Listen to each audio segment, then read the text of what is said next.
Tennis elbow and surgical treatment. Introduction.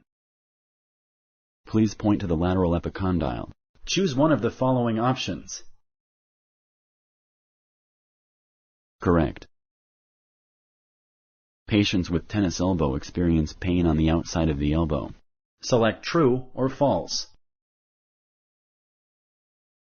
Correct. The pain can travel from the elbow into the forearm and sometimes the hand. Surgery is usually required for patients suffering from tennis elbow. Select true or false.